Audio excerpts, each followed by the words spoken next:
hopefully an upcoming artist. I've been painting about a year, and I used to draw a lot, but I kind of got into painting and fell in love with it. I figured why not do some thunder paintings, and kind of got some views on YouTube and stuff like that, so it was pretty cool. Blake Griffin, I did Kevin Durant. I did Kevin Durant here in Bricktown. That's my videos on YouTube. And I did Russell Westbrook also. I actually sold to Kevin Durant about a week and a half ago. And the Westbrook one, I'm not sure yet. It's supposedly reserved by Westbrook, but I'm not sure. Either way, it's cool. I mean, I heard he looked at it, so that's cool enough for me. I'm glad OKC still has, that type of art feel to it still, that I'm bringing it back. I never thought I'd be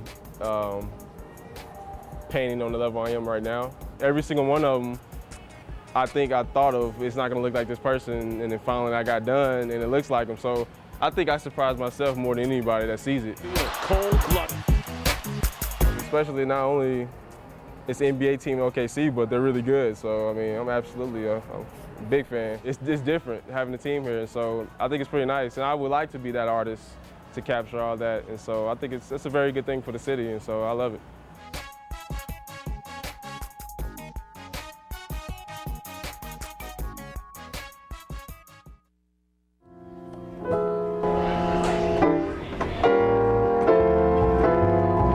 Jazz for me allows me to be transplanted from whatever emotional state that I'm in to the emotional state of a song. Can't you see I'm no good without you? Justin Eccles found jazz after a serious head-on collision. This policeman turned jazz performer found a true talent during his long recovery. It's one of the reasons why I was so effective in helping me treat my own sadness for the loss of my physical ability.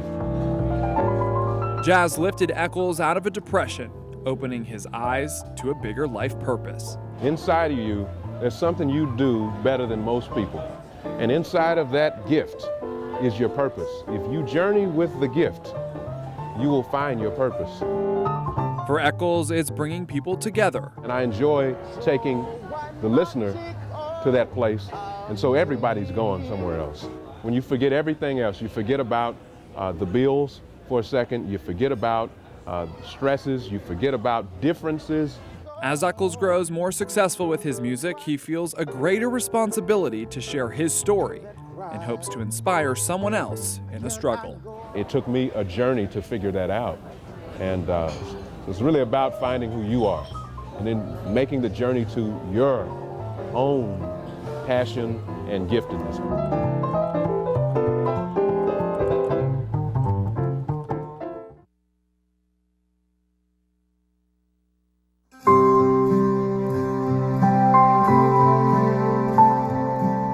When she prayed, God, do you want me to marry Doyle?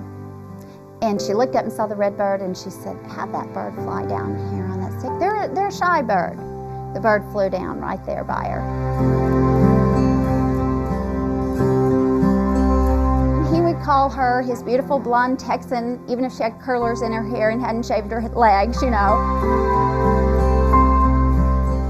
There was the bond that held it together. Of course they loved each other, but I believe that the bond that held it together was their faith in God. It was that care beyond self. Just to see the look in his eye and to know how much he just adored her.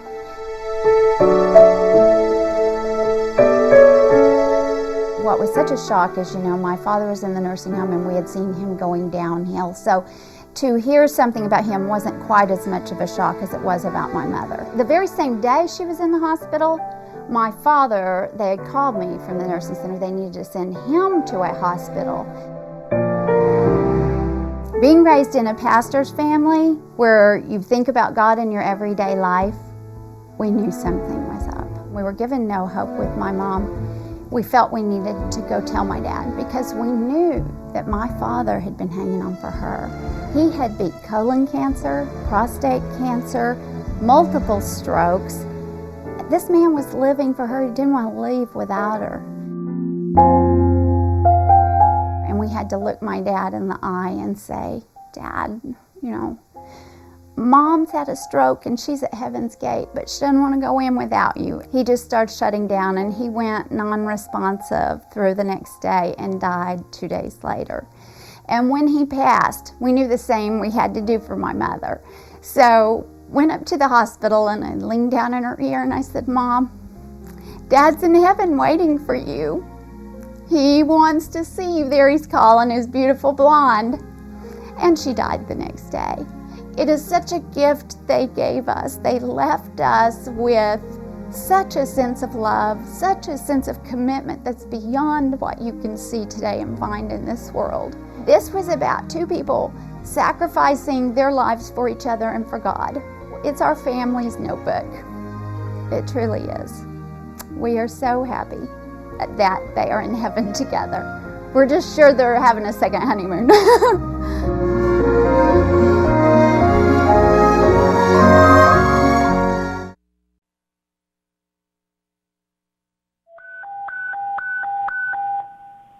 Attention, Eagle Med 7. Attention, Eagle Med 7. Negative contact, Eagle Med 7. Pilot in command, Mark Montgomery. Flight nurse, Chris Denning.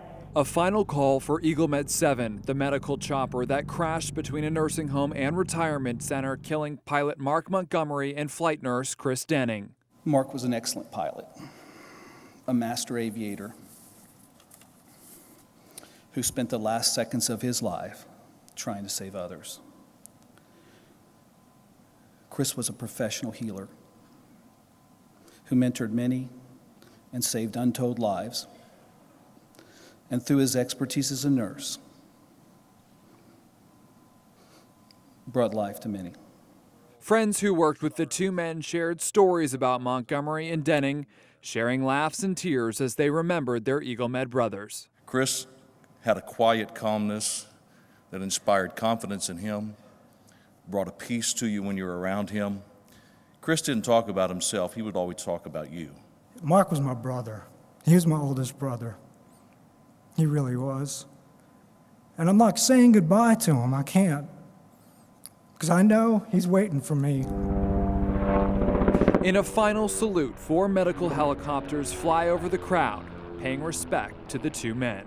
You have been our partners, our inspiration, and our friends. This is the final call for Eagle Med 7. Eagle Med 7 is out of service. Be at peace.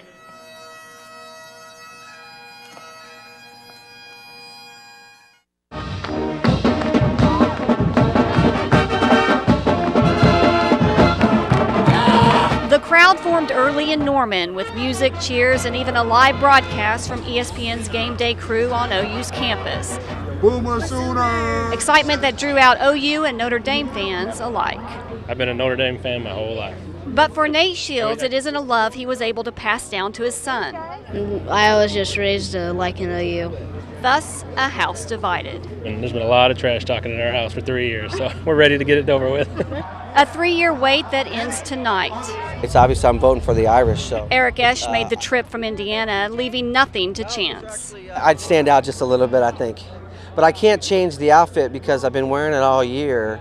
And of course, we're 7-0, and I don't want to change anything. I did wash them, though. But OU's support apparently runs even further north, as in the North Pole. I absolutely love the Sooners. I try and make every game and at least show up to tailgate and support because as Sooner Santa, I'm Santa's representative to Sooner Nation. Ho, ho, ho, Boomer Sooner. Dan Stein, News 9. Making snowmans. We spotted the Wiley family outside playing in the snow during a report on the road conditions. But hey, aren't those kids supposed to be in school? I took them to school to begin with, and somebody actually rear-ended me. So I decided to go pick them up and let them play. It's fun, isn't it? And play they did. I got dressed to go in the snow. Then I built a snowman and then had a snow fight. Hey, don't take that. All it takes is a few inches of snow on the ground to spark a snowball fight and bring out the kid in all of us. Of course, no snow day would be complete without a snowman building contest, so we split up into teams and get to rolling. And roll some more, and some more. By the way, where are my gloves? Break time. Building a snowman is too hard of work. Back to the snowman, and it's time to stack. Uh-oh, we only have one eye. I think we need another eye. Voila, the newest member of News 9. Unfortunately, before the official judge showed up, our snowman had a bit of an accident. Whoa, it's falling!